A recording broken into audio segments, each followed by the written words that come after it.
అందరికీ మరణాత. మోషే సుకోపవాసములలోని 32వ దినము. అంశము ఎన్నిక జనాంగము మొదటి భాగము. వాక్యము నిర్గమాకాండము 4వ అధ్యాయము 21 నుండి 23 వచనములు. ప్రార్థన. తండ్రి, నీవు అబ్రహామును ఏర్పాటు చేసుకొని ఆయన గర్భములో నుండి వచ్చిన వారిని నీ ఏర్పాటు జనాంగముగా మార్చుకున్నందుకు వందనములు. నీ పిల్లలను ఎంత ప్రత్యేకమైన శ్రద్ధతో సిద్ధపరిచినావో మా మానవ జ్ఞానముతో మేము తలంచలేము, గ్రహించలేము. అట్టి నీ అద్భుత కృప మాకును దయచేయుటకు నీ ఏర్పాటు వర్తమానమిమ్మని ఏర్పాటు నామమున యేసు నామమున వందించుచున్నాము. ఆమేన్. ఎన్నిక జనము. ఈ పేరునకు యూదులు ఆరంభ జనము. అన్యజనములో వారు వీరిలో నుండి వేరైపోయినందున వారు ఇశ్రాయేలీయులుగా మిగిలిరి. యూదులనినను హెబ్రీయులనినను ఇశ్రాయేలీయులు అనినను పాత నిబంధన జనమనినను ఎన్నిక జనమనినను ఒక్కటే. రక్షకుని జన్మ జనాంగము ఎన్నో తిప్పలు పడితేనే గాని దేవుడు రక్షకుడు పుట్టలేదు. ఈ జనమును సిద్ధపరచుటకు దేవుడు అన్యులను వాడుకొనవలెను. పాపుల గుంపు, రక్షణ గుంపు, సిద్ధపడిన గుంపు, పెండ్లి గుంపు. ఇశ్రాయేలీయులు ఎంత ఎన్నిక జనమైనను ఎంత భక్తులైనను తప్పు చేసిన ఎడల శిక్షింపవలసి వచ్చెను. అందుచేత దేవుడు న్యాయమైన దేవుడు గనుక వారిని శిక్షించెను, బానిసత్వములో ఉంచెను, కష్టపడి పని చేయుటకు నేర్పించెను. ఇక ముందుకు రాజులై పరిపాలించెదరుగాన బానిసత్వములో బాగా నేర్చుకొని కూలీలను కనికరించుట నేర్చుకొనవలెను. బిషప్పు అవ్వవలెనంటే క్రీస్తు కొరకు కూలి పని బాగా చెయ్యాలి. అప్పుడు ప్రజల పరిస్థితులు బాగుగా తెలిసియుండును. శిక్షావిధి, బానిసత్వము, విధేయత, కష్టపడి పనిచేయుట నేర్చుకొనవలెను. ఇవన్నీ ముందుకు వారికి అక్కరకు వచ్చును. ముందుకు వారు రాజులగుదురు. మొదటిసారి దావీదు, సొలొమోనుల తరువాత 22 మంది రాజులు అనగా ఫరో రాజును మించిన రాజులుగా వారు కాబోవుచున్నారు. ఇది దేవుని ఉద్దేశము గాని ఇశ్రాయేలీయులకు ఈ సంగతి తెలియదు. ఇది ఒక రకమైన ట్రైనింగు, శిక్షణ. పై 4 విషయములలో ఆయన వారికి శిక్షణ ఇచ్చును. బోధనా ట్రైనింగు 5 ఖండములలోని ధ్యాన విధులన్నీ నేర్పించెను. బానిసవారు విద్యార్థులైరి, 10 ఆజ్ఞలు నేర్చుకొనిరి, కనాను వెళ్ళిరి.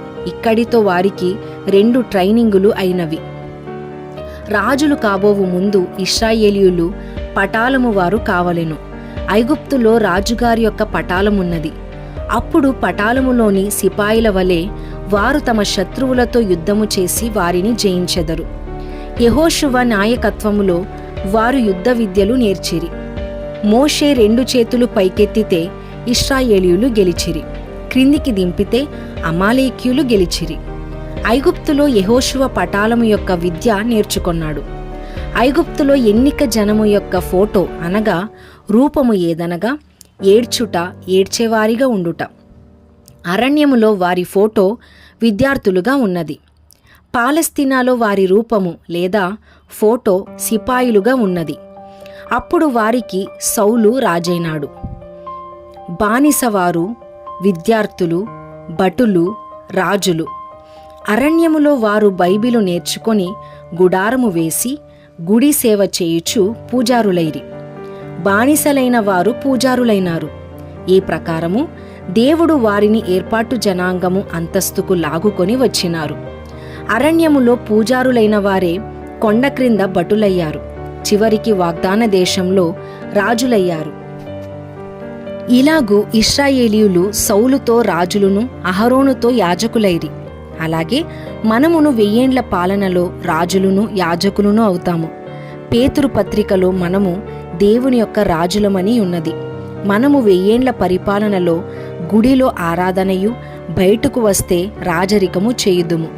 ప్రశ్న: 1000 ఏండ్లలో ఎన్నిక జనాంగము ఎందుకు ఉంటారు? ఎన్నిక జనములో నుండి యూదులను, వారిలో నుండి క్రైస్తవులను, వారిలో నుండి పెండ్లి కుమార్తెను ప్రభువు బయటకు తీసెను. 1 కొరింథీయులకు రాసిన పత్రిక 15వ అధ్యాయము, కొలసీలకు రాసిన పత్రిక అంతయు చదవండి. పెంతెకోస్తు అయిన తరువాత పౌలు, బర్నబాలు వచ్చెను. ప్రభువు పుట్టు వరకు ఎన్నిక జనము యూదులు. దేవుని దృష్టిలో ఎన్నిక జనము క్రైస్తవులు. అసలు ఎన్నిక జనము పెండ్లి కుమార్తె సంఘము. ఇది ఎఫెసీలోకి రాసిన పత్రికలో ఉన్నది. ఆనాడు మోషేను, అహరోనును ఇశ్రాయేలీయులు హింసించలేదా? అలాగే ఆయనను సిలువ వేయలేదా? కనుక అన్యులలో నుండి యూదులను వేరు చేసినట్లు క్రైస్తవులలో నుండి పెండ్లి కుమార్తెను శ్రమల ద్వారా వేరు చేయును. ఇది దేవుడే వేరు చేయు కార్యము. తాను నిలుచుచున్నానని తలంచువాడు పడకుండా చూచుకొనవలెను. పెండ్లి కుమార్తె వరుసలో లేకుండా ఆ వరుసలో ఉన్నాను అనుకొనే వారిని గూర్చి మోసపోకుడి, దేవుడు వెక్కిరింపబడడు.